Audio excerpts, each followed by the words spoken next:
IPL 2026లో అన్ని teams ఒక్కొక్క matches అయితే అయిపోయినాయి. ఇప్పుడు వచ్చేసి రెండో వర్జన్ అయితే స్టార్ట్ అయిపోయింది. అందరి రిపీటెడ్ మ్యాచెస్ వచ్చేసి సెకండ్ మ్యాచెస్ వాళ్ళు ఆడబోతున్నారు.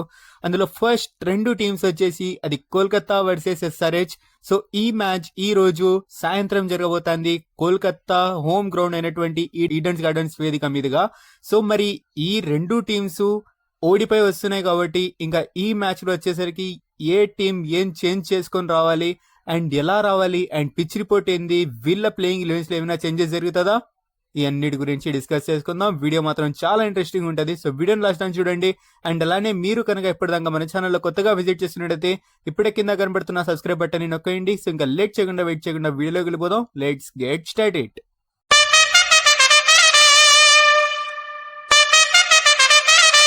Hey guys, what's up, welcome back to our channel VIPs official. Cylinder ఏం సంగతులు.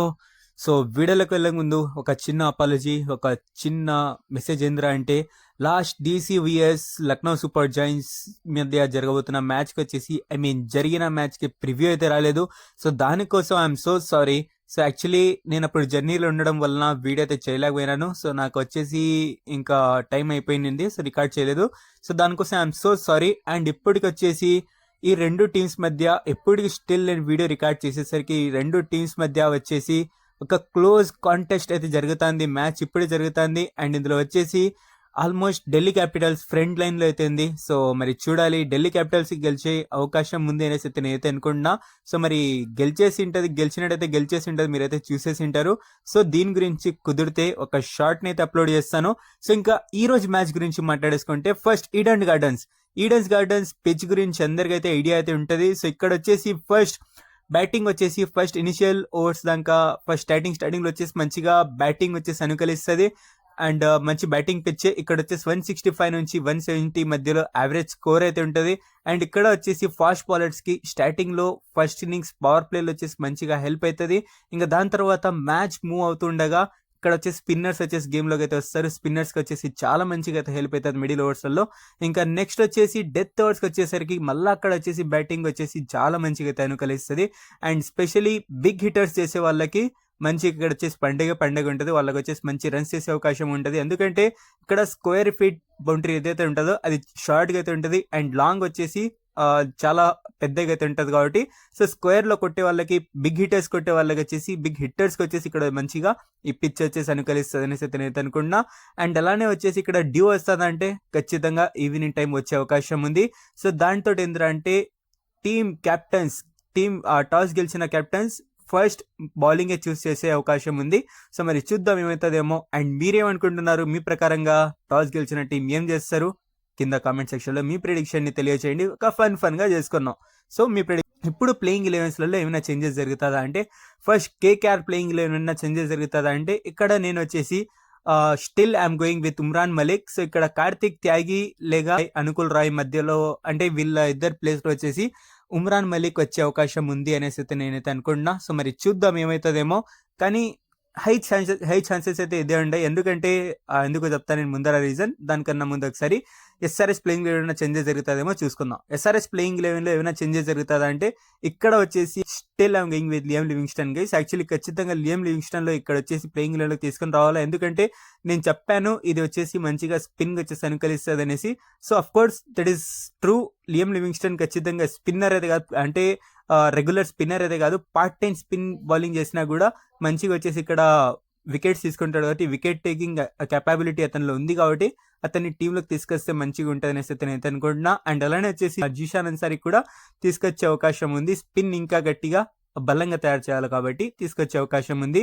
సో ఒకవేళ లియామ్ లివింగ్స్టన్ కి తీసుకొని రావాలంటే అక్కడ వచ్చేసి డేవిడ్ పెయిన్ లేదా ఇషాన్ మలింగా ప్లేస్ లో తీసుకొని రావచ్చు. అలా ఇంకా నెక్స్ట్ వచ్చేసి హర్ష్ దుబే ప్లేస్ లో వచ్చేసి జీషాన్ అన్సారీని తీసుకొచ్చే అవకాశం ఉంది. ఈ రెండు చేంజెస్ ఎస్ఆర్ఎస్ టీమ్ సైడ్ నుంచి నేనైతే చూస్తున్నా. సో మరి చూడాలి ఏమవుతుందేమో. ఈ రెండు చేంజెస్ జరుగుతుందా కింద కామెంట్ సెక్షన్ లో తెలియచేయండి. అండ్ ప్లేయింగ్ 11 ఇక్కడ మీకు వచ్చే స్క్రీన్ మీద కనబడుతుంటది, పాజ్ చేసి ఒకసారి రీడ్ చేసుకోండి. సో ఇంకా నెక్స్ట్ వచ్చేసి కేకేఆర్ వాళ్ళు లాస్ట్ మ్యాచ్ గురించి కాస్త మాట్లాడేసుకుంటే ఫస్ట్ వచ్చేసి వాళ్ళు బ్యాటింగ్ చేశారు. బ్యాటింగ్ లోంచి ఫస్ట్ 3 బ్యాట్స్మెన్స్ అంటూ చాలా మంచిగా ఫైర్ హిట్టింగ్ చేశారు. ఫస్ట్ ఫిన్ ఎలెన్, అజింక్య రహానే అంటూ చాలా క్రేజీగా వచ్చేసి ఆడినారు. సో ఇంకా దాని తర్వాత క్యామరన్ గ్రీన్ మీద కాస్త ప్రెషర్ అయితే అతని మీద అయితే ఉంటుంది. సో దాని మీద అతను ఏంటంటే అనుకున్నంత బ్యాటింగ్లో ఉంటూ అనుకున్నంత ఇదైతే రాలేదు. సో తక్కువ రన్స్ వచ్చినాయి. సో మరి అక్కడి నుంచి అక్కడ వచ్చేసి రమన్‌దీప్ సింగ్ కానీ, రింకు సింగ్ కానీ మరి వాళ్ళ సైడ్ నుంచి కూడా అంత పెద్దగా అయితే రాలేదు. సో టాప్ 3నే వీళ్ళకి వచ్చేసి అజింక్య రహానే, ఫిన్ అలీనే కాదు, వీళ్ళు కూడా మంచిగా బ్యాటింగ్లో ఇంకా హెల్ప్ చేసి ఇంకా మంచిగా వచ్చేసి రన్స్ అయితే బోర్డు మీద పెట్టే అవకాశం ఉంది అనేసి అయితే నేను అనుకుంటున్నా. సో మరి చూద్దాం ఏమవుతుందేమో. అండ్ అలానే వచ్చేసి బౌలింగ్లో వచ్చేసి పేస్ అటాక్ ఏదైతే ఉందో అది వచ్చేసి 220 రన్స్ కొట్టాక అది కూడా మళ్ళా చేశారు ముంబై వాళ్ళు. సో మరి ఇక్కడ వచ్చేసి బౌలింగ్ ఫెయిల్యూర్ అనేసి అయితే నేనైతే చెప్తాను. అఫ్ కోర్స్ అది పిచ్ వచ్చేసి బ్యాటింగ్ పిచ్ అయితే నింది, బట్ అలాంటున్నప్పుడు కొంచెం క్లోజ్గానే ఉండాల్సింది, బట్ అది నాకైతే అనిపించలేదు అంత క్లోజ్గా. సో కాబట్టి ఇక్కడ కేకేఆర్ పేస్ అటాక్ ఇక్కడ వచ్చేసి ఫెయిల్ అయినది అనేసి అయితే నేను అంటాను. సో అందుకే నేను చెప్పాను ఉమ్రాన్ మలిక్ని తీసుకొని రావాలని చెప్పి. ఉమ్రాన్ మలిక్ వచ్చేసి 150 నుంచి 155 పేస్ స్పీడ్తో వచ్చేసి ఇక్కడ వచ్చేసి బౌలింగ్ అయితే చేస్తాడు. అండ్ వికెట్ టేకింగ్ కూడా మంచిగా తీసుకుంటాడు కాబట్టి నేను ఉమ్రాన్ మలిక్తో పోతున్నా. కార్తిక్ త్యాగి ప్లేస్లో ఉమ్రాన్ మలిక్ని తీసుకొచ్చే అవకాశం ఉంది అనేసి అయితే అనుకుంటున్నాను. సో మరి చూద్దాం ఈ రెండింటిని చేంజ్ చేసుకొని వస్తుందా. అండ్ ఇక్కడ ఈడెన్స్ గార్డెన్స్లో వరుణ్ చక్రవర్తి మరియు సునీల్ నారాయణ్ బౌలింగ్ ఎటుంటుంది అది కూడా చూడాల్సి ఉంటుంది. సో మరి చూద్దాం ఏమవుతుందేమో. దీంట్లో వచ్చేసి ఏం చేంజ్ చేసుకొని వచ్చి గెలుస్తారా చూద్దాం. మీ ప్రెడిక్షన్ కింద కమెంట్ సెక్షన్లో తెలియచేయండి. అండ్ ఇప్పుడు వచ్చేసి ఎస్ఆర్హెచ్ గురించి మాట్లాడేసుకుంటే ఎస్ఆర్హెచ్లో ఏంద్రా అంటే బ్యాటింగ్లో ఫస్ట్ ట్రావిస్ హెడ్ మరియు అభిషేక్ శర్మ తొందరగా అవుట్ అయిపోయినా కూడా ఆర్సీబీ మీదుగా, కానీ ఇషాన్ కిషన్ ఇంకా దాని తర్వాత అనికేత్ వర్మ వీళ్ళు వచ్చేసి మంచి బ్యాటింగ్ తోటి, వీళ్ళు వచ్చేసి మంచి ఫినిషింగ్ తోటి 200 దాకైనా రీచ్ అయితే అయినారు.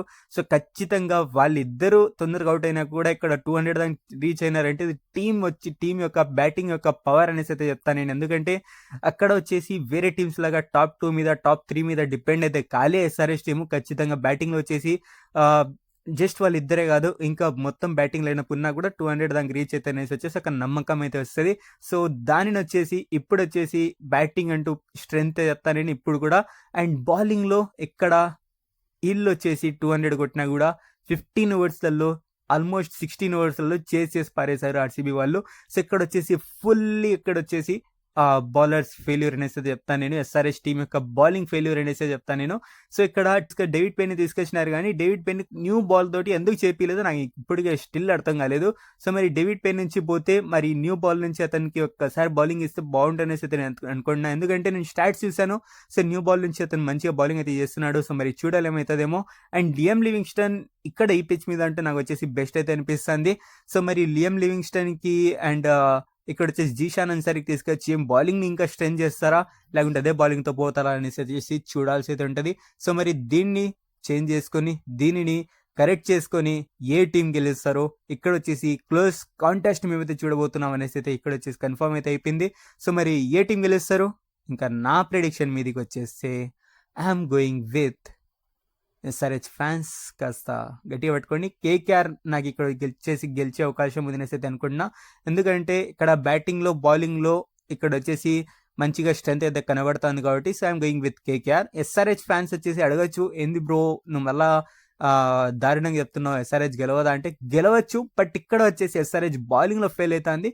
సో మరి కేకేఆర్ బౌలింగ్ కూడా బ్యాటింగ్ కూడా మంచిగా వచ్చేస్తుంది కాబట్టి ఇక్కడ I'm going with KKR. So గది గైస్ మొత్తానికి ఈ వీడియో కనుక మీకు నచ్చినట్లయితే లైక్ చేయండి, షేర్ చేయండి విఫ్రెండ్ ఫైవ్ నెంబర్స్తో. అండ్ అలానే మన ఛానల్లో కొత్తగా విజిట్ చేసినట్టయితే ఇప్పుడే కింద కనబడుతున్న సబ్స్క్రైబ్ బటన్ నొక్కి పక్కన బెల్ ఐకాన్ ఆన్ చేసుకోండి అండ్ కామెంట్ చేయడం మాత్రం మర్చిపోకండి. Thank you so much for watching. Take care, love you all. Signing off to VIPs Officials.